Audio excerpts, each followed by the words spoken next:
of the province, and from the very beginning I worked very hard to prove my critics wrong. Sa panahon nga governor pa ang imong amahan dinhi sa atong probinsya, iyang gihatagan og dakong pagtagad ang pagtukod sa mga infrastructure facilities sama sa mga farm to market roads. Atol sa administrasyon usab sa imong inahan, iyang gitutukan ang pagpalambo sa industriya sa turismo dinhi sa ato ang Lanao del Norte nga may resulta sa pag-coin sa titulo nga The Land of Beauty and Bounty. Og karon sa imuhang administrasyon isip Chief Executive sa probinsya governor, unsa ang imuhang mga priority programs and projects nga imong padayong gitutukan ug maingon nato nga mas gihatagan imong pinakadako nga importansya o focus sa imuhang administrasyon? Well, we have from the very beginning been working on a 3-point agenda. Una, rural livelihood. This is our farm agricultural programs. Farm to market roads are one of them. Pero more importantly, yung support to the farmers. Our fertilizer program for corn, for rice. Ngayon, we have our mariculture park opened. And then second of our 3-point agenda would be infrastructure, which is our road networks, water systems at saka electricity. The biggest of which is the Merit P project. Merit P project is targeted to be completed by May next year, 2010. Last but not least, we have our social programs, and this is the healthcare reform program of the province, where we're trying to be one of the top provinces as far as healthcare reform is concerned. So we have our field health program and our hospital upgrading programs.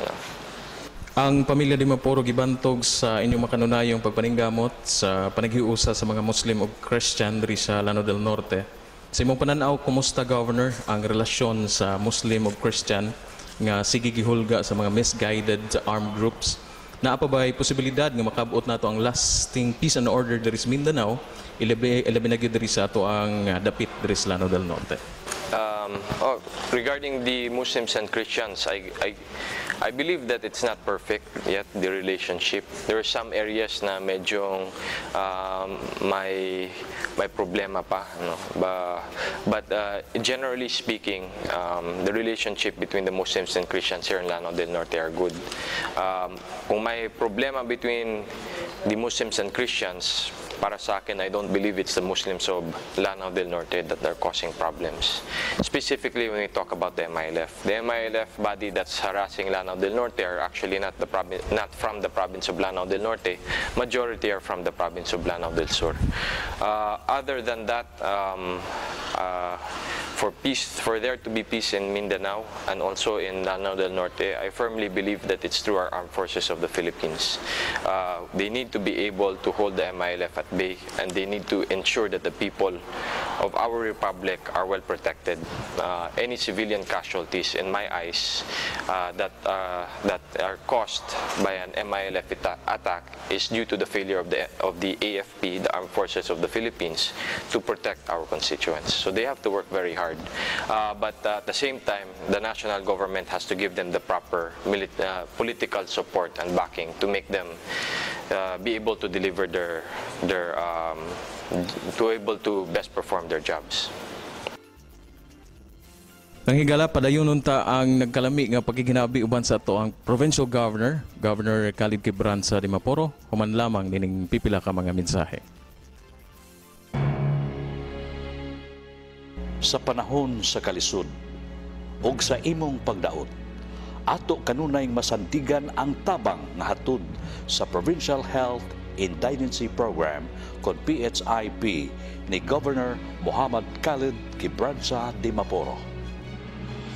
Sa nahitabo sa akong duha ka anak nga nagdungan gid sila og pa-ospital, nga wa gid ko'y nabayaran bisan gamay sa ospital.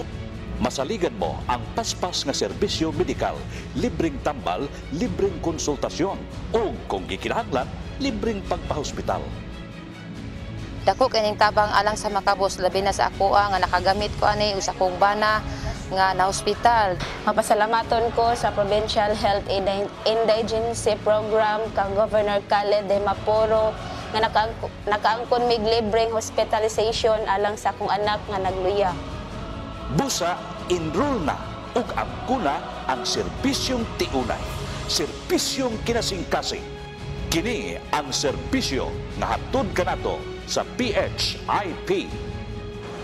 Sa PhilHealth card, inyong masiguro ang kahimsog sa inyong pamilya. Kini ang prioridad sa akong administrasyon. PhilHealth, inyong maaasahan sa oras ng kahirapan. You're back to Kapihan sa Lanao del Norte. Governor de Maporo natayog ang probinsya sa trahedya nga nitabo niadtong Agosto 18 sa niaging tuig. Baguhay pasad kita mipigayon sa commemorative programs sa pagdumdum sa importansya sa peace and order pinaagi sa Sports for Peace Celebrity Basketball gipanguluhan ni Action Star Cesar Montano. Sa tanan nga mga gihimo sa imong probinsyal nga pangamhanan, Governor, nga ma-rehabilitate ang atong probinsya, asa na kita karon sa atong pagpaningkamot aron hingpit nga mobalik sa normal ang sitwasyon sa Lanao del Norte, specifically sa peace and order nga hilisgutanan.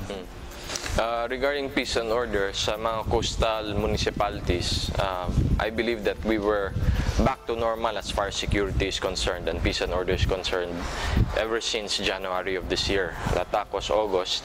Ever since January of this year, it was stabilized na kasi we had the military offensive and also maraming battalions dito sa Lanao del Norte. I think we peaked at about 7 battalions.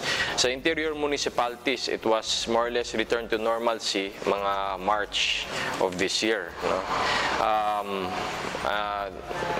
Wala nang mga clashes between the MILF and the AFP in the interior of the province. So as of now, we are very, back to normal in Lanao del Norte. Of course, there are some reports of yung mga evacuation centers. Pero these evacuation centers, especially sa interior, it's because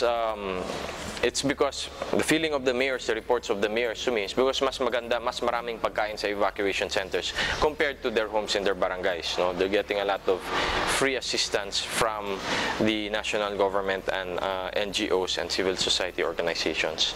So hopefully they can be convinced to return home because everything is back to normal here in Lanao del Norte.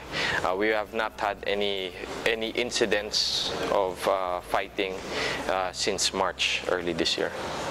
Governor, the buzzword sa industriya sa turismo karon mao ang ecotourism sama sa Camarines Sur nga baguhay pa lamang mipahigayon silang first ever nga Ironman competition diri sa Pilipinas. Do we have potential sites diri sa Lanao del Norte that could compete with other ecotourism destinations, Gov? Ecotourism, we have our Mighty Cave in the municipality of Tuguluan, which was just found this year and opened this year. We also have our standards, the Tinago Falls in Linamon, the Cathedral Falls. We have the Pigkarangan Beach. We have, of course, our Panguil Bay.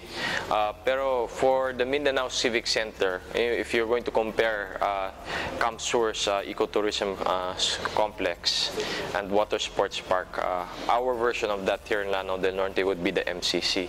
MCC is only mga 10% at mga 20% utilized. The remaining 80%, we're developing it for one extreme sports. This is our motocross park. You have your standard sports complex, the MCC Hotel.